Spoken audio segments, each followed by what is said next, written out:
wa Tanzania. Sasa nimeona kuna umuhimu wa Tanzania wote kuelimishana juu ya umuhimu wa katiba mpya.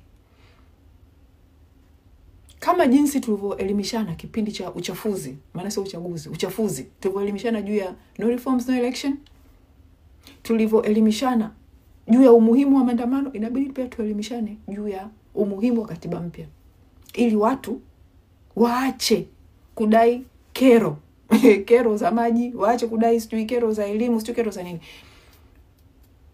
Hizi, kumbuka sasa hivi ni miaka 64 ya uongozi wa CCM. Hizi kero bado zipo. Zitatatuliwa dakika 2 zitarudi.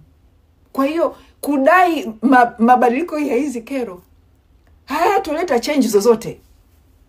Tunasema katiba mpya kwa sababu hizi kero zote, kero ya elimu, kwa sababu elimu Tanzania sasa hivi ni zero. Yaani kama huna hela kumpeka mtoto wako private school, elimu bure Tanzania ni sana mtoto wako asome, ni zero.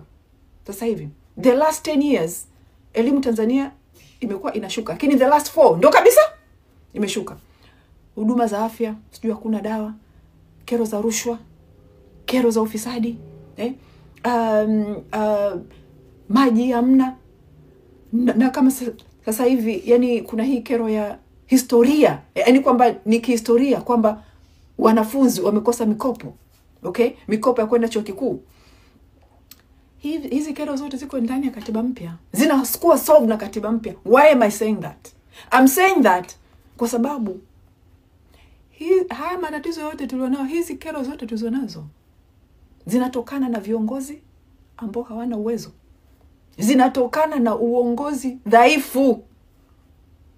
Kero zote tulizonazo zinatokana na uongozi wa kurithishana. Sasa hivi Tanzania haina uongozi unaopatikana kwa uwezo wa mtu. Sasa hivi Tanzania uongozi unapatikana kwa wewe umetoka familia gani, una hela kiasi gani kwenye akaunti, au unajuana na nani, au wewe ni ndugu yake rais, au wewe ni chawa. Yani ndio uongozi uliopo Tanzania sasa hivi.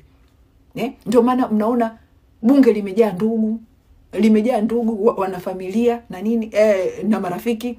Kwa sababu sasa hivi uongozi Tanzania, hiyo ndio system ya uongozi Tanzania, sio uwezo. Ndio maana tuna matatizo yote haya. Sasa hivi bunge la Tanzania lina watu ambao hata kujieleza wazi. Lina watu ambao kwanza hajui hata kama why yuko pale bungeni. Lina watu ambao hawana uwezo wowote wa kufanya kitu chochote.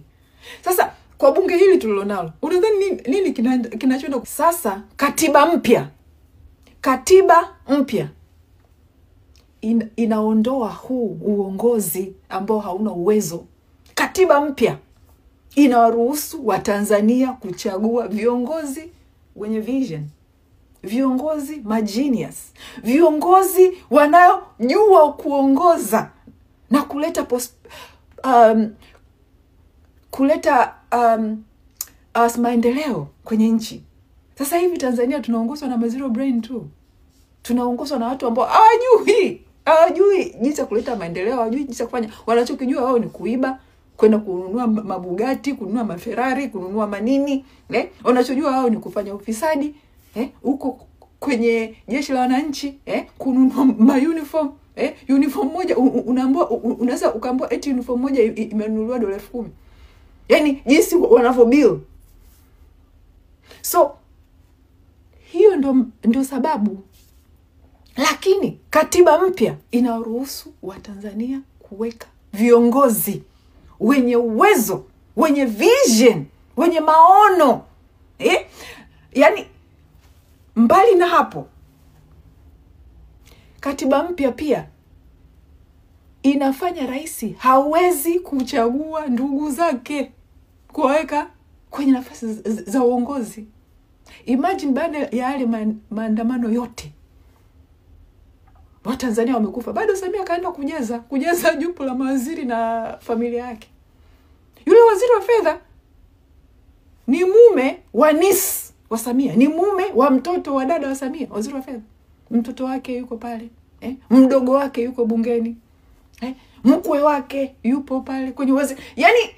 Yani lakini katiba mpya inamuondolea rais uwezo huo, kwa sababu kwenye katiba mpya inakuwa kama vile Marekani. Kabla mtu hajawa waziri, hajawa kwenye jopo la mawaziri, lazima bunge lipitishe. Na mpaka hapo kwenye hiyo katiba tutakuwa na wabunge ambao wamechaguliwa na wananchi. Wabunge wale hawawezi kuvote kitu kama hiko, kwa sababu anajua uchaguzi ujao wananchi wako watampiga chini. Huu ndio umuhimu wa katiba mpya. Katiba mpya itafanya mtu yote Tanzania, uwe maskini, uwe nani, uweze kupata uongozi, kwa sababu itakuwa inaangalia uwezo wa mtu. Katiba mpya pia, cha msingi even zaidi, katiba mpya inalinda rasilimali za nchi. Hakuna tena rais hata kuwa tena na uwezo wa kuuza rasilimali, wa kuchezea rasilimali, kwa sababu zitakuwa zinalindwa chini ya katiba. Watanzania wataweza kuanza kuona manufaa ya rasilimali zao. Huu ndio umuhimu wa katiba mpya. Maisha ya Tanzania hayawezi kubadilika kwa katiba hii tulionayo, kwa sababu katiba hii inawezesha ufisadi tu, inawezesha uongozi wa kifalme wa kurithishana. Hatuwezi kwenda popote. Na ndio maana na urge vijana, acheni kudai hizi kero sijui maji sijui nini, hazitotufikisha popote. Tanzania sasa hivi inahitaji major change, na hiyo major change lazima katiba mpya ipatikane. La sivyo hatufanyi kitu. Na hawa wenzetu, hawa wauaji wanaotuua, hawataki katiba mpya, kwa sababu wanajijua hawana uwezo wa uongozi. Katiba mpya ikiwekwa, uchaguzi utakuwa ni wa haki, na wanajua hawana uwezo wa kuchaguliwa na wananchi. Ndio maana sasa hivi wameamua kutushikilia kwa mitutu ya bunduki. Ukweli mchungu kwa sasa ni kwamba sasa hivi Tanzania inatawaliwa kwa mtutu wa bunduki. Sasa hivi CCM wanashikilia nchi kwa mtutu wa bunduki. Sasa hivi Watanzania hatupambani tena na CCM. Huo ndio ukweli. Sasa hivi Watanzania hatupambani tena na CCM. Upinzani, vyama vya upinzani hawapambani tena na CCM. Sasa hivi Watanzania tunapambana na vyombo vya dola. Sasa hivi Watanzania tunapambana na polisi, tunapambana na mahakama. CCM ishaisha. Hakuna Mtanzania anayetaka CCM tena. Haipo. Sasa hivi CCM inaikuwa madarakani na vyombo vyetu vya dola ambavyo sisi ndo tunavilipa. Sasa hivi CCM inaikuwa madarakani. Chombo namba moja kinachoiweka CCM madarakani sasa hivi ni usalama wa taifa. Hiki ndio chombo namba moja kinachoweka CCM madarakani, usalama wa taifa, na likipatiwa na jeshi la polisi, alafu ndo mahakama. Kwa hiyo sasa hivi Tanzania hivi vyombo vitatu ndio adui wa Tanzania kwa sasa. CCM ishajiishia zake siku nyingi. Sasa hivi tunapambana na watu ambao sisi kodi zetu ndio tunawalipa. Hao ndio watu tunapambana nao, vyombo vya usalama. Lakini tujipe moyo, Watanzania tutashinda. Nchi itapata haki. Lakini inabidi tubadilishe akili zetu. Tubadilishe akili from kudai kero ndogo. Mimi sasa ninaona watu hao wanafunzi, tuongelee dada, sijui nini. Siongelee hizo issue tena. Sasa hivi Tanzania tumefika kwenye stage ya resistance. Tuko kwenye stage ya resistance ya kupata haki kwenye nchi.